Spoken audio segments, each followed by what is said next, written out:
Tuhan, jumpa lagi dalam acara Sekolah Minggu Online. Hari ini kita akan beribadah, kita akan memuji Tuhan, kita akan mendengarkan firman Tuhan.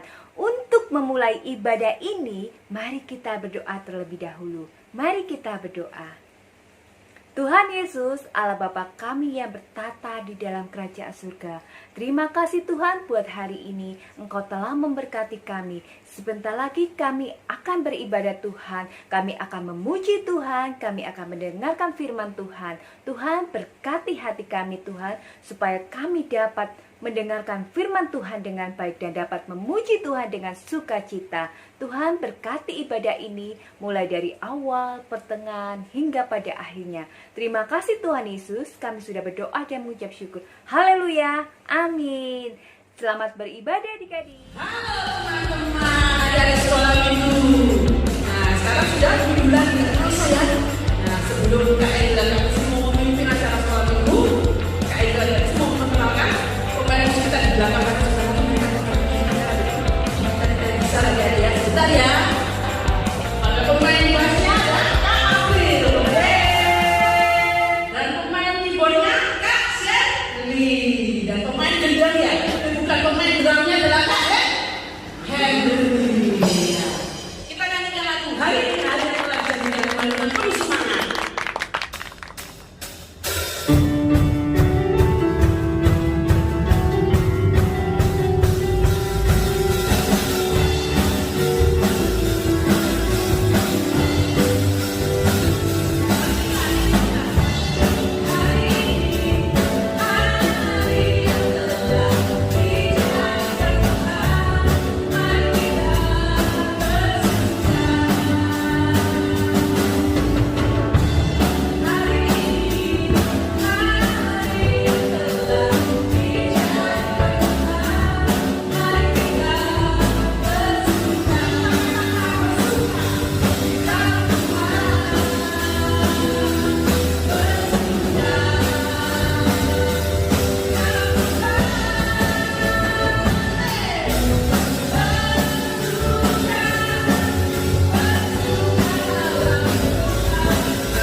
Sebelum kita mendengarkan firman Tuhan, kita akan menyanyikan lagu penyembahan yang berkemudahan yang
Apa kabar kalian? Kita sudah memuji Tuhan. Sekarang tiba saatnya kita mau mendengarkan firman Tuhan. Hari ini Cece Penny akan bercerita tentang Raja Daud yang murah hati. Coba dengarkan ya adik-adik. Pada zaman itu, kerajaan Israel merupakan kerajaan yang paling besar dan yang paling kuat. Dan Raja Daud adalah pemimpin kerajaan Israel pada saat itu. Pada saat itu, Raja Daud masih teringat kepada Raja Saul. Raja Saul dulu juga pernah memerintah di kerajaan Israel. Meskipun Raja Saul pernah menyakiti Raja Daud, tetapi Raja Daud tidak marah. Raja Daud tidak sakit hati karena Raja Daud sangat mengasihi Raja Saul. Dia sangat menghormati Raja Saul. Nah, sangat baik sekali adik-adik sifat Raja Daud ini. Pada saat itu, Raja Daud tidak hanya ingat kepada Raja Saul saja, tetapi Raja Daud juga mengingat sahabatnya yang bernama Yonatan. Nah, kalian masih ingat kan siapa Yonatan? Yonatan itu adalah anak dari Raja Saul. Dia adalah sahabat baiknya Daud. Nah, benar sekali, dia adalah sahabat baiknya Daud. Daud juga mengingat sahabatnya itu adik-adik, karena sahabatnya itu sangat baik kepada dia, sangat mengasihi dia. Begitu juga dengan Raja Daud. Raja Daud juga sangat mengasihi Yonatan. Tetapi adik-adik, pada saat itu Raja Daud juga merasa sedih adik-adik. Kenapa ya Raja Daud bisa sedih? Karena Raja Saul dan Yonatan sudah tidak ada lagi adik-adik. Raja Saul dan Yonatan terluka saat perang, sehingga mereka sudah meninggal. Daud merasa sedih sekali adik-adik mengingat hal itu. Dia sedih, dia merasa kehilangan sahabatnya adik-adik. Dia merasa sedih sekali karena sahabatnya dan Raja Saul sudah tidak ada lagi. Pada saat itu, Raja Daud ingin membalas kebaikan dari sahabatnya yang bernama Yonatan. Tapi bagaimana mungkin? Yonatan kan sudah meninggal. Bagaimana ya caranya supaya Raja Daud bisa membalas kebaikan dari Yonatan? Dia berpikir bagaimana ya caranya. Akhirnya dia mendapatkan ide. Dia mencari anaknya Yonatan. Dia mencari, siapa tahu anaknya Yonatan masih hidup. Dia ingin menemukan anaknya Yonatan dan membalas kebaikan Yonatan. Tiba-tiba pada saat itu ada seorang yang bernama Siba. Datang kepada Raja Daud. Raja Daud, aku mendapat kabar bahwa ada anaknya Yonatan yang masih hidup. Wah, mendengar hal itu Raja Daud merasa senang sekali adik-adik.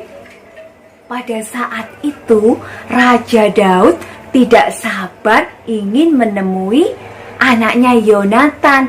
Dan anaknya Yonatan itu bernama Mephiboset. Anaknya Yonatan bernama siapa? Mephiboset. Raja Daud ini tidak sabar adik-adik ingin menemui Mephiboset, karena Raja Daud ingin membalas semua kebaikan yang pernah dilakukan oleh Yonatan.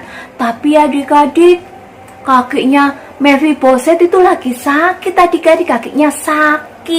Kakinya pincang, sehingga dia tidak bisa berjalan dengan normal, sehingga dia harus diangkat adik-adik. Nah, adik-adik, setelah Mephiboset mengetahui bahwa Raja Daud ingin bertemu dengan dia, Mephiboset merasa takut adik-adik. Dia merasa takut dihukum oleh raja. Karena dia berpikir, mengapa tiba-tiba seorang raja ingin menemui dia? Kalau tidak, saya melakukan kesalahan mungkin ya. Sampai seorang raja ingin bertemu dia. Mephiboset merasa takut adik-adik. Nah, pada saat Raja Daud sudah bertemu dengan Mephiboset, Raja Daud berkata kepada Mephiboset, "Mephiboset, kamu jangan takut ya. Aku tidak akan menyakitimu. Aku sangat mengasihimu." Nah, mendengar hal itu, Mephiboset merasa senang sekali karena dia tidak dihukum. Tetapi Raja Daud sangat mengasihi dia. Dia merasa senang sekali, dia gembira sekali karena seorang raja mengasihi dia.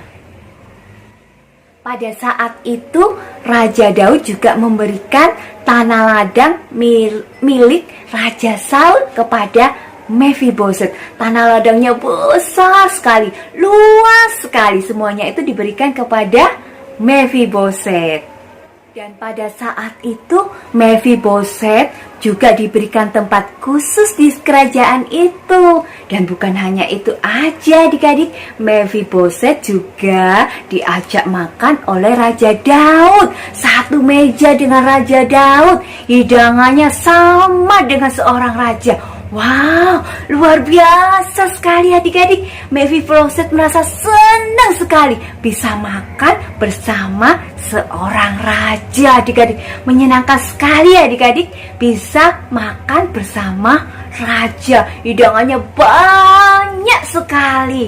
Mephiboset merasa senang sekali.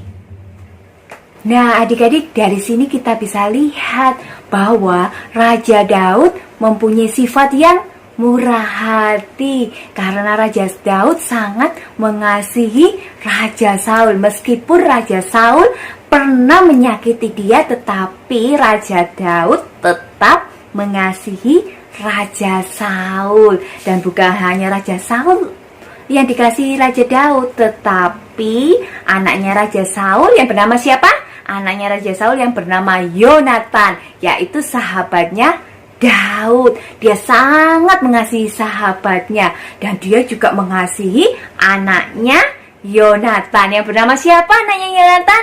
Ya, yang bernama Mephiboset. Wah, sungguh baik ya adik-adik. Sifatnya Raja Daud ini, dia sangat murah hati. Dia sangat mengasihi dan menyayangi. Luar biasa ya adik-adik. Kita contoh ya sifatnya Raja Daud, kita harus saling mengasihi, kita harus saling menyayangi, dan kita juga harus murah hati. Nah, untuk menutup ibadah ini ada satu ayat hafalan. Ayat hafalan minggu ini terdapat pada Matius 5 ayat 7. Matius 5 ayat 7. Berbahagialah orang yang murah hatinya, karena mereka akan beroleh kemurahan. Nah, adik-adik, untuk menutup ibadah ini, mari kita tutup di dalam doa. Mari kita berdoa. Tuhan Yesus, Allah Bapa kami yang berada di dalam kerajaan surga, terima kasih Tuhan buat hari ini kami boleh memuji dan memuliakan nama Tuhan. Kami juga sudah mendengarkan firman Tuhan dengan baik. Tuhan Yesus, bantu kami Tuhan untuk bisa mempunyai hati yang baik, yang murah hati, yang menyayangi, yang mengasihi sesama kami. Terima kasih Tuhan Yesus, berkati kami semua. Hanya di dalam nama Tuhan Yesus kami sudah berdoa dan mengucap syukur. Haleluya, amin. Nah adik-adik, sampai di sini dulu ya adik-adik. Sampai jumpa minggu depan. Bye-bye. Tuhan Yesus memberkati.